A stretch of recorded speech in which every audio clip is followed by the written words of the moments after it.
Si me lo hubieran preguntado a los 25 años, si me hubieran conocido a los 25 años y me hubiesen dicho, Jim Rohn, ¿cómo es posible que estés viviendo en Estados Unidos y sin embargo estés en una posición tan desfavorable?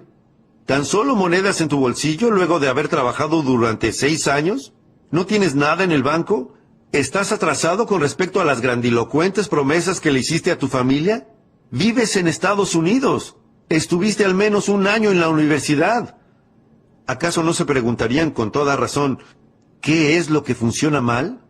Si me hubieran hecho esa pregunta a los 25 años, jamás se me habría ocurrido culpar a mi filosofía. No se me habría ocurrido nunca. No tenía idea. Y si me hubieran dicho, Jim Rohn, ¿cómo es posible que estés en una posición desafortunada aquí a los 25 años, avergonzado? Habría tenido la tendencia a culpar al gobierno. Son esos demócratas los que... Me resultaba más fácil hacer eso que culpar a mi filosofía. Solía culpar a los impuestos. Solía decir, los impuestos son demasiado... ¿Qué? Altos. Adivinen cuál era la tasa impositiva más alta cuando comencé a pagar impuestos. El 91%, la tasa impositiva federal más alta. Ahora, ¿cuál es la tasa impositiva federal más alta? Aproximadamente del 33%. ¿Pero qué es lo que sigue diciendo la gente? Los impuestos son demasiado... Ese perro viejo ya no caza, decimos en Mississippi. ¿Cómo pueden usar esa excusa si la tasa impositiva pasó del 91% al 33%? Los impuestos no pueden ser el motivo de que uno se encuentre en una posición desafortunada. Pero yo solía culpar a las tasas de interés. Solía culpar a los precios. Solía decir, las cosas cuestan demasiado. Deben estar familiarizados con esta antigua lista. Solía culpar al clima, solía culpar al tránsito, solía culpar a la compañía, a las políticas de la compañía. Solía decir, si solamente pagan esto, ¿cómo esperan que uno provea a su familia y ahorre para el futuro y se vuelva independiente financieramente? Si solamente pagan esto. Eso es lo que yo creía que estaba mal en mi vida a los 25 años. Todas esas cosas que me rodeaban. Pero después descubrí que no era así. Lo que descubrí es lo siguiente. Todas las cosas a las que solía culpar las llamamos el viento. El viento, y es así. Todos necesitamos que un viento nos lleve a un lugar. Pero es aquí donde en última instancia queremos llegar. En última instancia queremos llegar donde tengamos tesoros, y tengamos valores, y tengamos productividad, y tengamos éxito, y tengamos un estilo de vida, patrimonios de todo tipo. Cualquier cosa que haga que la vida sea única y valga la pena. Es aquí donde queremos llegar. Bueno, en los Estados Unidos tuvimos un muy buen viento. Probablemente el mejor viento que haya soplado en los 6,000 años y medio de historia documentada. Quiero decir, el viento no puede soplar mejor que como sopla aquí. Ustedes dirán, bueno, y entonces, ¿cómo es posible que este viento no me lleve a un buen lugar? Y es que uno no puede depender solamente del viento. Lo que marca una diferencia es el despliegue de las velas. Y uno tiene que tener en cuenta ese detalle. Todos recibimos el mismo viento. La diferencia está en cómo desplegamos nuestras velas. Lo que deseo compartir con ustedes el día de hoy es el despliegue de esta nueva vela. Es para eso que existe el sermón de los domingos por la mañana, para ayudarles a desplegar mejor sus velas. Es para eso que existen los libros, es para eso que existe el aprendizaje, es para eso que existe el colegio, para que este viento no los impulse contra las rocas, no los haga encallar en una playa. Es cierto que algunas personas tienen tan pocos pensamientos constructivos que ni siquiera han izado sus velas. Así que pueden imaginarse dónde acabarán. ¿Qué? Es lo que se denomina un desastre. Pero ya les digo, si van a dedicar poco tiempo a pensamientos constructivos, permitan que su mente trabaje sobre ideas e información, redefina su filosofía y despliegue mejor sus velas. Les aseguro que pueden volverse tan buenos en estas actividades que después de un tiempo no les importará lo más mínimo el viento que sople. Ya no les causará temor porque ahora tendrán información, ahora tendrán una filosofía redefinida que les otorgue una base sólida, que les dará algo sobre lo que izar las velas de modo que, independientemente del viento que sople, los lleve exactamente a donde quieren ir. a donde quieren llegar. Y eso es lo que marcó una diferencia en mi caso. El despliegue de las velas, el proceso mental, la capacidad para producir ideas e información y hacer que la vida sea única y valga la pena. Bueno, ¿qué es la filosofía? Llevo 18, 19 años enseñando a los jóvenes cómo ser ricos para cuando cumplan 40 años. De hecho, estoy preparando un nuevo libro, el cuarto. Posiblemente esté listo a comienzos del año próximo. Y creo que su título será, por supuesto que los chicos deben pagar impuestos. Va a ser un libro interesante. Les va a gustar, ¿cierto? En California los chicos pagan impuestos, así que el gran debate aquí es, ¿deberían? Es una buena pregunta. ¿Deberían? Si un chico de 8 años entra a un 7-Eleven y compra algo que cuesta $1, ¿qué le pide el propietario al chico? 7 centavos más. El chico dice, ¿para qué son los 7 centavos? El propietario responde, son los impuestos. Y el chico dice, pero solo tengo 8 años. El propietario contesta, felicitaciones, eres mi contribuyente más joven. Dame el dinero. Así que en California, los chicos pagan impuestos. La cuestión del debate es si deberían hacerlo. Y mi libro responde que, por supuesto que los chicos deben pagar impuestos. Si uno quiere conducir su bicicleta por la acera y no por el barro, tiene que pagar 7 centavos. De modo que todos tienen que pagar. Esa es la instancia definitiva. Todos tienen que pagar. Para mantener la tiranía allí, lejos, y no aquí, hay que pagar. Los portaaviones son caros. ¿Cuánto creen que cuestan? No podemos reciclar misiles usados. Son cosas caras, así que todos tienen que pagar, incluidos los chicos. De modo que el debate es si los chicos deben pagar impuestos, y mi libro responde que sí. Por supuesto, los chicos deben pagar impuestos. Y ahora estuve enseñándoles a los jóvenes cómo ser ricos para los 40 años. Si comienzan cuando son adolescentes, es fácil, ricos para los 40. Para los 35 si son extremadamente inteligentes. Y la mayoría de los jóvenes piensan que son extremadamente inteligentes, porque apuntan a los 35, o mucho antes si encuentran una oportunidad única. Yo ya era millonario para cuando cumplí los 31, así que no tienen que esperar a los 35 si encuentran una oportunidad única. Pero bueno, cuando hablo con los jóvenes sobre cómo ser rico y poderoso, sofisticado y saludable e influyente, una vez que están convencidos me dicen, bueno, señor Ron, estoy preparado. ¿Cómo puedo lograr eso? Lo que les digo es lo siguiente. El punto de partida es su filosofía. ¿Y qué es lo que me preguntan? ¿Qué es la filosofía? Es decir, ustedes ya lo saben, es una palabra muy importante, ¿cierto? Para algunos jóvenes. Así que permítanme que les dé mi definición de filosofía, la misma que les doy a mis amigos adolescentes. Imagino que si puedo simplificarla para que ellos puedan entenderla, más fácil será que yo pueda entenderla más fácilmente. Nuestra filosofía es lo siguiente. Número 1. Es el conjunto de todo lo que conocemos. Simplemente sumen todo lo que saben. Eso es lo que los ayuda a construir su filosofía. Y luego está el número 2. No se trata solamente de lo que conocen. Es también lo que deciden que es valioso porque no pueden hacer todo lo que conocen posible. Si uno conoce 1000 cosas, no puede hacer 1000. Así que, ¿qué es lo que hay que hacer? Hay que reunir las 1000 ideas, luego revisarlas y ¿hacer qué? Decidir cuáles son valiosas. Si no es algo valioso, hey, no desperdicien su dinero. Si no es algo valioso, hey, no desperdicien su tiempo. Pero si se trata de algo valioso, inviertan su dinero. Si se trata de algo valioso, ¿qué hacen? Dediquen su tiempo y esfuerzo, si es algo valioso. Estas son las dos cosas que establecen nuestra filosofía. En primer lugar, reunir conocimientos. Es para lo que sirve el colegio. Reunir conocimientos, aunque no es el único fin. No es la única forma de establecer una filosofía. En primer lugar, reunimos conocimientos. En segundo lugar, revisamos todos nuestros conocimientos y decidimos cuáles son valiosos, cuáles no son valiosos, en qué no desperdiciar nuestro tiempo, a qué dedicar nuestro tiempo. Este proceso establece nuestra filosofía. Así que son dos elementos. En primer lugar, es muy importante conocer. Hay que saber. Eso es lo que les digo a mis amigos adolescentes cada vez que tengo oportunidad de hablar con una clase de alumnos del colegio o de la facultad, de la universidad. Hay que saber. Así que presten atención a la información que reciben aquí, en el colegio. Lo que piensen al respecto depende de ustedes, y lo que vayan a hacer con esa información pronto dependerá de ustedes. Pero mientras estén aquí, asegúrense de recibirla.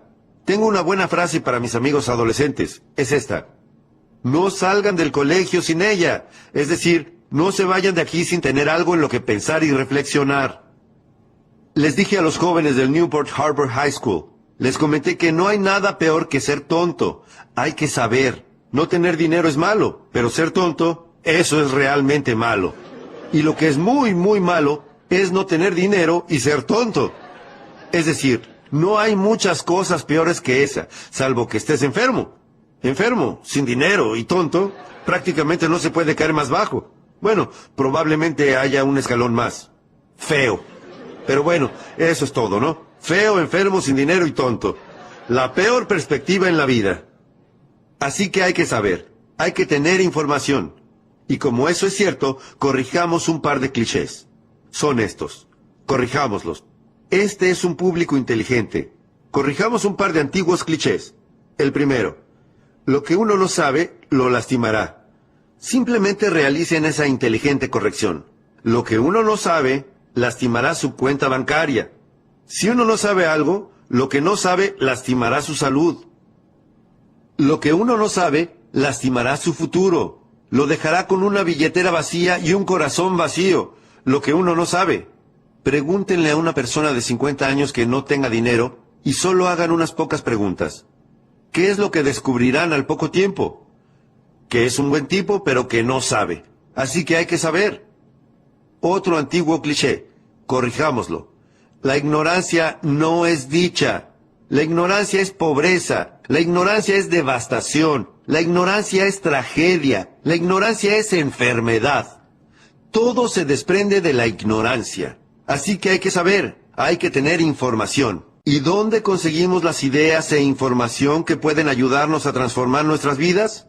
Analicemos la información. Este es el primer lugar. EP. Experiencias personales.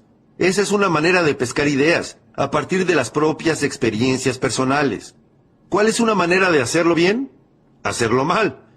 La clave es no dejar que consuma mucho tiempo. Si uno estuvo haciendo las cosas mal durante 10 años, le sugerimos que ya es suficiente.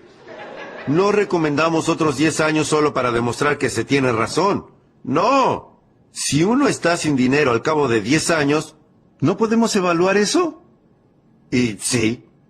Me reuní con el señor Shaw. Había estado trabajando hacía 6 años, y él dijo: señor Ron, ha estado trabajando durante 6 años. ¿Cómo le está yendo? Le respondí: no muy bien. Me dijo: le sugiero que ya no siga así. ¿Va a seguir así otros 6 años? ¿No le gustaría que los próximos 6 años fueran completamente diferentes a los últimos 6? Y le contesté: sí, señor. Me dijo: en primer lugar, vamos a descubrir qué hizo mal. Vamos a modificar eso para que los próximos 6 años sean completamente diferentes a los últimos 6. Y el motivo por el cual los seres humanos pueden lograr eso es que son seres humanos. No son gansos, ni arañas, ni cocodrilos. Los seres humanos pueden hacer a un lado los últimos 6 años y crear 6 años nuevos y distintos en cualquier momento que lo deseen. Yo lo hice. Si yo lo hice, un chico granjero de Idaho, criado en medio del anonimato, cualquiera en esta sala puede hacerlo. Así pues, número 1, aprender de sus propias experiencias. En segundo lugar, EOP. Anoten eso. Las experiencias de otras personas. Es la razón por la que estoy aquí. Soy una de esas otras personas. Si yo llego y comparto mi experiencia con ustedes, no hay manera de saber de qué podría estar salvándolos. Tienen que escuchar a las otras personas. Los puede salvar de la bancarrota. Escuchar a alguien los puede salvar del divorcio. Escuchar a alguien los puede salvar de perder una amistad. ¿Sí? Escuchar a alguien los puede salvar de una tragedia. Los puede salvar de caer del cielo. Los puede salvar de un desastre cardiovascular. Los puede salvar a ustedes. Así que las demás personas pueden ser valiosas. Y las otras personas se dividen en 2 categorías. Son estas. Número 1, las que fracasaron. Hay que escuchar a los que fracasaron. Es una pena que los que fracasaron no den seminarios. Yo les digo que sería algo valioso. Llega un hombre que cometió errores en su vida durante 40 años y ustedes tienen que decir, John, ¿pasarías un día conmigo? Traeré mi diario, tomaré buenos apuntes. Cuéntame cómo un hombre apuesto como tú, que tiene una hermosa familia y todo tipo de razón para que las cosas le salgan bien, puede echar todo a perder. Cuéntame cómo lo arruinaste. Yo tomaré apuntes. Así que aquí hay una pista. Aprendan de lo negativo al igual que de lo positivo. Aprendan del fracaso al igual que del éxito. Ese es el motivo de que la Biblia sea tan buen libro. Soy un amateur, pero les digo que es un buen libro. Tiene una lista de historias de ambos lados del mostrador, historias humanas. Una lista de historias humanas que figuran en la Biblia se llama ejemplos. Hagan lo que hizo esa gente y vean cómo resultó. ¿Y sobre qué es la otra lista? Advertencias. Advertencias. No hagan lo mismo que estos bobos. Sería un desastre. ¡Qué buen libro! Con 2 grupos de historias sobre el lado positivo y el negativo. Así que aprendan del fracaso al igual que del éxito. En nuestro ciclo sobre liderazgo, enseñamos a descubrir lo que los pobres leen y lo que no leen. ¡Caramba! Esto es fácil de aprender. Descubrir cómo hablan. ¿Y qué? Cómo no hablan. Descubrir el lenguaje que usan y el que no usan. Descubrir a qué le echan la culpa y conseguir una lista diferente. Se los repito, aprender del fracaso, aprender de la tragedia. Ahora pasemos a la otra cara de la moneda. Aprender del éxito, de las personas que pusieron en marcha algo de valor, de lo que ustedes pueden aprender, independientemente de cuál sea el valor. Una madre que se relaciona mágicamente con sus hijos. ¿No querrían saber sobre eso? Por supuesto, dirían, Mary, ¿te reunirías conmigo mañana por la mañana para desayunar en un muy lindo café? No vas a creer el servicio que tienen. Yo pagaré la cuenta.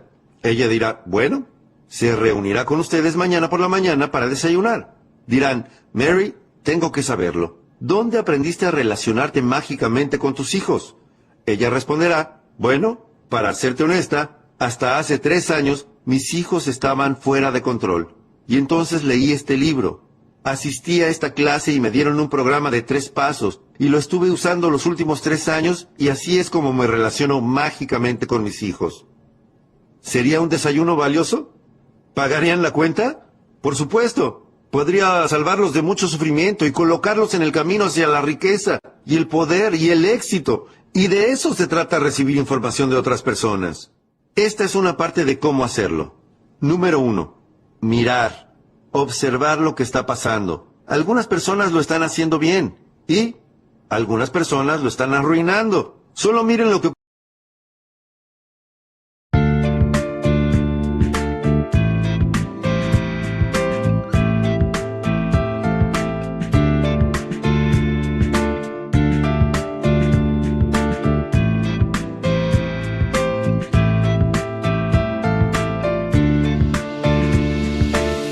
You have changed my life with your words and motivation. You helped me to become a better person. I feel so great about your love. Never felt that before. You have changed my life with your words and motivation. You helped me to become a better person. I feel so great about your love. Never felt that before. You are not only good by heart, but you also have a good soul. I'm lucky to find someone as wonderful as you are. I am so thankful to you for coming in my life and making it so nice.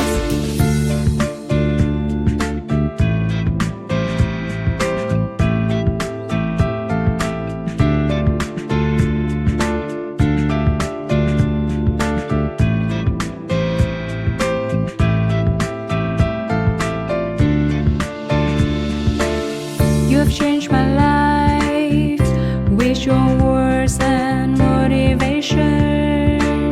You have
ocurre durante el día. Miren lo que pasa. Hay una buena frase para tener en mente por el resto de la década de 1990 y para prepararnos para el siglo XXI. Presten atención. No se permitan simplemente dejar pasar el día. En liderazgo, analizamos el hecho de que la mayoría de las personas simplemente intentan llegar al final del día. Lo que las personas sensatas hacen es esto. Aprenden del día. Aprenden algunas lecciones antes de que el día termine, solamente con mirar lo que ocurre. Número 2. Escuchar. Tienen que convertirse en buenos oyentes. Es un desafío escuchar bien. Les explico por qué. Tantas voces solicitan nuestra atención. ¿Cómo se hace para prestar atención a todas las voces hoy en día? Les digo que es un desafío. Voces en la radio y voces en televisión, y voces religiosas y voces de publicidades, y voces de avisos comerciales, voces familiares, voces de la comunidad, voces políticas, voces de todo tipo. ¿Cómo hacemos para atender todo eso y no perder tiempo con voces que no son importantes? Les digo que es un desafío. Pero tienen que hacer como cuando encienden la radio. Le quitan la estática, quitan lo banal, quitan lo que les resulta tonto, encuentran una voz valiosa. Se quedan allí un rato. Sigan sintonizando, encuentren una voz valiosa, quédense allí un rato. Esa es la clave. El domingo a la mañana les pedimos que vengan. ¿Y qué? Que se queden un rato, escuchen una voz valiosa. Les pedimos que vengan al seminario. ¿Y qué? Que se queden un rato. Por eso es que grabamos algunas de estas cosas en cassette, para que puedan quedarse un rato. Cuando tengan las manos ocupadas y la mente libre, transformen sus autos en un aula móvil y simplemente quédense escuchando un rato a alguien que tenga algo valioso para compartir. Esto es lo que tenemos que enseñarles a nuestros hijos en la década de 1990. Padres, esto, la habilidad de la escucha selectiva. No pierdas la mayor parte de tu tiempo en voces que no son importantes. Van a agregar muy poco valor a tu futuro. No pierdas tu tiempo en lo superficial y lo tonto. Mucho de eso pasa en California. Lo superficial y lo tonto. El otro día estaba en Kansas City. No habían escuchado estas afirmaciones ni todas estas cosas que pasan aquí en California. Quiero decir, California en parte es rara, ¿verdad? California. Le dije a la gente de Kansas City, algunas personas en California están frotando cristales para ser exitosos. No lo creerían. Algunos, ¿qué hacen? Duermen bajo pirámides. Quiero decir, California en parte es rara. Afirmaciones, grabaciones de pistas múltiples, subliminales, bombardeos a tu preconsciente, subconsciente, te desprograman, te reprograman, es decir, olas y gaviotas, es decir, cosas raras que no llegaron a Kansas City. Y bueno, ustedes saben, California, increíble. Dije, bueno, algunos californianos se están mudando a Sedona, en Arizona, donde se supone que todos estos campos de fuerza se unen. Y si frotas cristales y duermes bajo una pirámide en Sedona, bueno, cambias tu vida para mejor. Pero bueno, olvídense de eso. Cuando les hablo a los adolescentes en mis conferencias, universidades y colegios secundarios, se ponen muy contentos de saber que no tienen que mudarse a Sedona para ser ricos y poderosos, y experimentados y saludables e influyentes.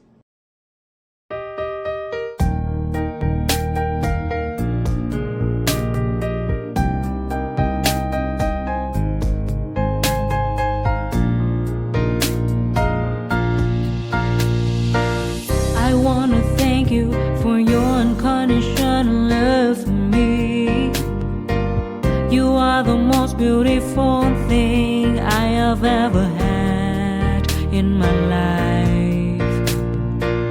You are the reason, that's why I am living in this world. I want to thank you for your unconditional love for me. You are the most beautiful thing I have ever had in my life. You are the reason, that's why I am living in this world. I admire the way you are always there for me. I admire the ways you always take care of me. I admire the way you give your all just to see a loving smile on my face. I admire the way you love me.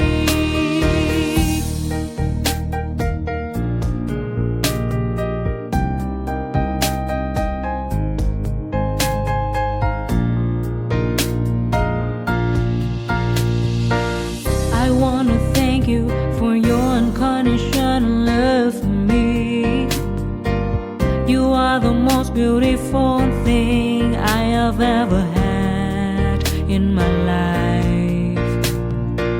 You are the reason, that's why I am living in this world. I admire the way you are always there for me. I admire the ways you always take care of me. I admire the way you give your all just to see a loving smile on my face. I admire the way you love me. I admire the way you are always there for me. I admire the ways you always take care of me. I admire the way you give your all just to see a loving smile on my face. I admire the way you love me.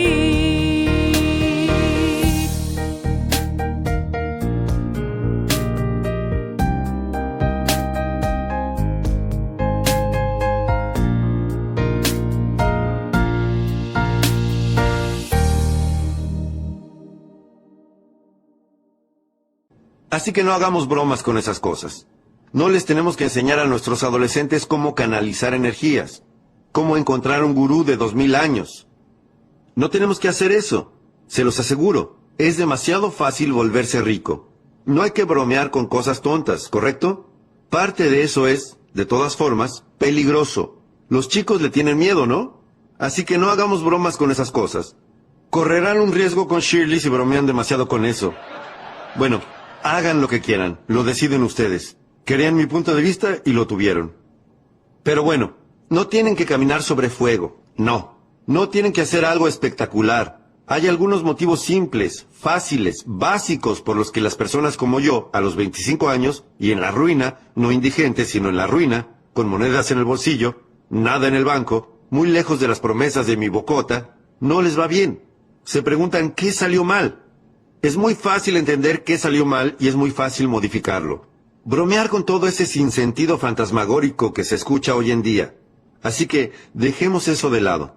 Algunas cosas buenas, básicas, fundamentales y sólidas que los chicos puedan entender. ¿Sí? Los chicos no necesitan tener su parapsicólogo privado para que les digan cómo va a ser su futuro. Esto es demasiado fácil. Hacerse rico es demasiado fácil. Yo era rico para cuando cumplí los 31 años. Este es mi mayor consejo para mis amigos adolescentes. Fue fácil. ¿Qué puedo decirles? ¿Fue difícil? No. Fue fácil. Era millonario a los 31. Permítanme contarles cómo lo logré. Tengo 3 razones por las que era rico para cuando cumplí los 31 años. Permítanme que se las diga. Número 1. Vivía en Estados Unidos. Es decir, ¿cuánta más suerte se puede tener? En Estados Unidos es fácil. Por eso todos quieren venir aquí. Las personas no han planeado y planeado durante 50 años diciendo, si pudiese ir a Polonia todo sería estupendo. No, no. Los balseros no tratan desesperadamente de llegar a Vietnam. No, no están atravesando el alambrado para tratar de entrar en México. No. Neil Diamond dice que pareciera que todos se dirigen hacia... Todos están viniendo a Estados Unidos. ¿Por qué? Todos quieren venir aquí por todos los medios posibles para llegar aquí. ¿Por qué? Porque en Estados Unidos es fácil. Así que si van a irse a sus casas con una idea, vayan a sus casas con esto. El señor Ron nos recordó que en Estados Unidos es fácil. Él era rico cuando cumplió los 31 años. En Estados Unidos es fácil. En Bangladesh es difícil. Llévense eso a casa. ¿Cuál es el ingreso anual promedio en Bangladesh? $120. Eso es difícil. Distingan difícil de fácil. En Estados Unidos es fácil. En Camboya sería difícil. El Khmer Rouge asesinó a 2 millones de camboyanos para que el comunismo funcionara. Es difícil. En Estados Unidos es fácil. En India sería difícil. En estos días están pasando penurias, complicado. En Estados Unidos es fácil. En China sería difícil. Realmente difícil. Subrayen realmente y hagan un estudio. Es difícil. Estados Unidos, fácil. Y ahora, en unos 90 días, podrán memorizarlo.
Les digo que eso es todo lo que necesitan. Yo era rico para cuando cumplí los 31 años. Yo vivía en Estados Unidos.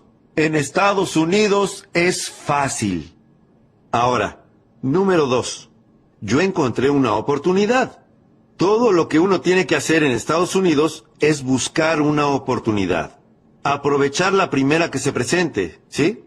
Intentarlo. Si esa no es la que cuenta, llevará a otra. Una puerta se cierra, otra puerta se abre. Eso es lo apasionante sobre Estados Unidos. Está lleno de oportunidades. Una posibilidad de intentarlo, ¿y luego qué?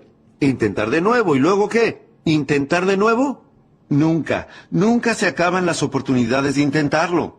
Vean si no pueden mejorar sus vidas y su salud y su futuro y sus cuentas bancarias y sus ingresos. Amasen sus fortunas aquí. Yo vivía en Estados Unidos, número 1. Encontré una oportunidad, número 2. Número 3. Encontré un maestro. Qué cosa tan grande, gloriosa y única fue eso para mí en aquel momento de mi vida. Encontré un maestro deseoso de enseñarme, y sus enseñanzas venían en 2 partes. Eran así, muy simple. Número 1, señor Ron, evidentemente cometió errores entre sus 19 y sus 25 años.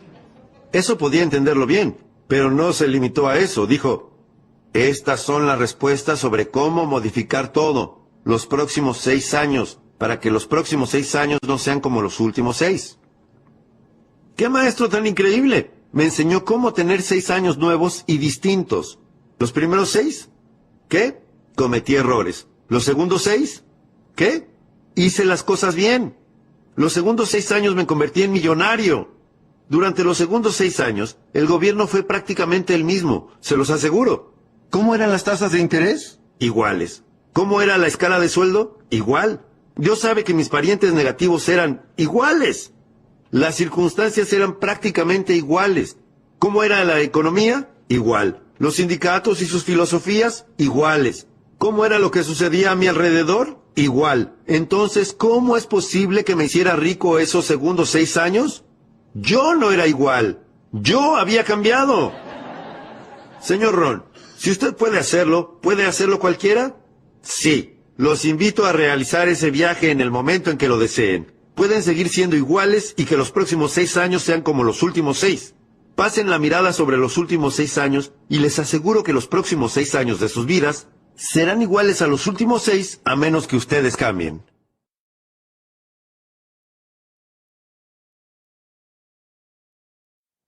O a menos que quieran contar con esta pequeña lista que llamamos la lista del no mucho.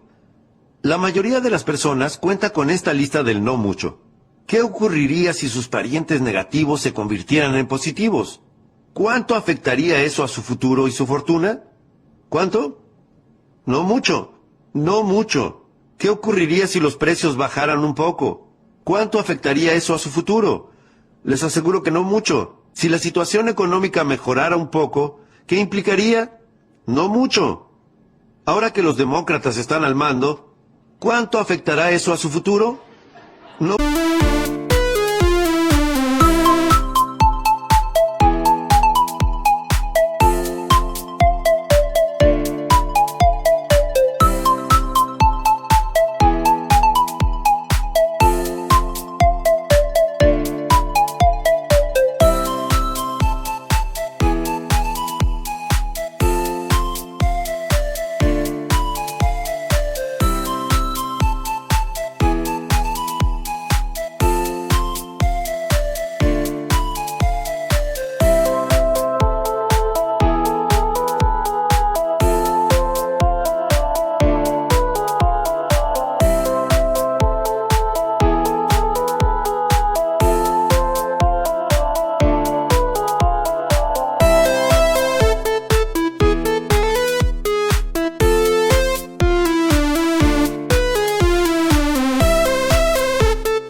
Mucho. Podríamos armar un buen debate. Si los republicanos se hubieran mantenido al mando, ¿qué habría significado? ¡Hey! No mucho. ¡Hey! Podríamos armar un buen debate. Se los aseguro, se trata de una lista del no mucho. Si uno no hace planes para sí mismo, adivinen qué pasa. Probablemente puedan ajustarse a los planes de otra persona. Adivinen lo que otra persona puede tener planeado para ustedes. ¡No mucho! Entonces, ¿qué es lo que va a marcar la diferencia? Ustedes van a tener que marcar la diferencia. Ustedes van a tener que tomar las riendas. El señor Schoff, mi maestro, me hizo una promesa, y yo quiero prometerles eso mismo este día de noviembre de 1992 en Anaheim, California. Esta es la promesa que recibí y que yo les hago. Esto es lo que mi maestro me dijo. Si usted cambia, señor Ron, dijo, si usted cambia, todo cambiará para usted. No tendrá que cambiar al gobierno, no tendrá que cambiar los precios, no tendrá que cambiar los impuestos. Olvídese de todo eso. Me dijo, si cambia, todo cambiará para usted. ¿Y cuál es la primera cosa que hay que cambiar? Su filosofía. Uno comienza por cambiar su mente. Uno comienza por cambiar su forma de pensar. Uno comienza a captar nuevas ideas e información, a reunir nuevos conocimientos, a tomar mejores decisiones sobre qué es valioso, y se los aseguro, si hacen eso, su vida entera cambiará. Su salud cambiará. La relación con sus familias cambiará. Sus capacidades para hacer frente a los desafíos y a los problemas cambiará. Se los aseguro. Ingresos, ascensos, todo cambiará. Si uno cambia, todo cambiará. Si uno no cambia, nada va a cambiar. Uno puede cruzar los dedos todo lo que quiera y esperar que las cosas se enderecen. Uno puede desear que el viento no sople tan fuerte, pero les aseguro que desear que el viento cambie a su favor puede considerarse ingenuo como mínimo. Hay que dejar de hacer eso. Desear que el viento sea mejor. La clave es desear recibir la sabiduría para desplegar mejor las velas. Utilizar el viento que sople, no importa cuál sea, para que los lleve a donde quieren ir. Esa es la filosofía que adopté a los 25 años de edad y que revolucionó por completo mi vida. Y lo que descubrí es que era fácil. Era rico para cuando cumplí los 31 años y era fácil. Y esta es mi definición de fácil. Anótenla. Mi definición de fácil es que es algo que puedo hacer. Supongo que si es algo que puedo hacer, es fácil. Ahora voy a hacer un paréntesis. Hago un paréntesis. Trabajé para hacerlo. Encontré algo que podía hacer, que era fácil, pero trabajé para hacerlo. Me levanté temprano y me quedé hasta tarde y trabajé duro esos 6 años. Pero lo que hice fue fácil en el sentido de que era algo que podía hacer. Ustedes dirán, bueno, señor Ron, si era tan fácil, ¿cómo es que el resto de las personas alrededor suyo, esos 6 años, no se hicieron ricos? El motivo es este. Es fácil no hacerlo. ¿De qué otra manera podría describirse? Es eso. Uno dice que no, que no. Para el resto de ellos fue difícil y fue fácil para usted. Eso no es cierto. No podrán discutirme eso enfrente de este público tan inteligente. Pero este es el desafío. Permítanme que se los diga en forma filosófica. Tengo la tendencia a ser un poco filósofo. Las cosas que son fáciles de hacer, también son fáciles de no hacer. Esa es la diferencia entre el éxito y el fracaso. Así que hoy, aquí, tienen una elección entre dos cosas fáciles. Fácil de hacer o fácil de no hacer. Les puedo decir en una sola oración cómo fue que yo era rico para cuando cumplí los 31 años. Aquí está, en una oración. No desatendí las cosas fáciles que podía hacer durante cada uno de los días de esos 6 años. Subráyenlo. No las desatendí. Esa es la clave. Descubrí algo fácil que podía hacer y que me llevó a una fortuna y no desatendí hacerlo. La principal razón por la que no se posee todo lo que uno desea en Estados Unidos, la principal razón por la que no se posee más de lo que uno desea en Estados Unidos, mejor salud, más dinero, más poder, mayor influencia, más de todo, la principal razón por la que uno no tiene nada de eso, la respuesta es simple. Desatender sus cosas. Desatender sus cosas. ¿Y cuál es el problema de desatender las cosas? Comienza como una infección. Y si uno no se ocupa de eso, se convierte en una enfermedad y surge otro problema. El desatender una cosa lleva a desatender otra. Si uno deja de hacer cosas inteligentes con su dinero, seguramente dejará de hacer cosas inteligentes con su tiempo. Si uno deja de hacer cosas inteligentes con su tiempo, Seguramente dejará de hacer cosas inteligentes con su negocio. Una cosa lleva a otra, que lleva a otra. Al poco tiempo, la desatención los estará sujetando del cuello, vaciándoles los bolsillos, vaciándoles el corazón, vaciándolos de todas sus oportunidades de obtener patrimonios y poder y todas las cosas buenas. Desatender sus cosas. ¿Qué ocurriría si uno debiera caminar alrededor de su cuadra a diario para mejorar su salud y no lo hiciera? Les aseguro que estarían siguiendo el camino equivocado. Deberían hacerlo, podrían hacerlo, y no lo hacen. Es lo que llamo la fórmula del desastre. Todo lo que uno debe hacer es permitir que esas y otras varias cosas se acumulen durante 6 años, y estarán conduciendo un automóvil que no quieren conducir, vistiéndose con lo que no quieren vestir, viviendo donde no quieren vivir, haciendo lo que no quieren hacer. Tal vez después de convertirse en quien realmente no quieren convertirse. Les aseguro que así es. Simplemente sigan desatendiendo sus cosas, sigan a la deriva, y la situación los tendrá sujetos del cuello. Se llevará lo que tengan de valor. Los dejarán solo con un puñado de polvo en el viento veraniego y pronto se habrá ido. Espero que haya sido claro. Esa es la situación. Allí es donde me encontraba a los 25 años, hasta que mi maestro vino y me dijo, «Señor Ron, hasta ahora estuvo cometiendo errores. Veamos si podemos arreglar y cambiar todo eso». Cambié mi vida. Y no solo en cuanto al dinero. Todas las demás cosas de valor que llegaron cuando comprendí que era yo. Era yo. Así que tomen el camino fácil. Es algo fácil de comprender. Volverse rico es fácil. Yo se lo enseño a los adolescentes. ¿Cómo ser rico a los 40? A los 35 si son extremadamente inteligentes. No es algo difícil.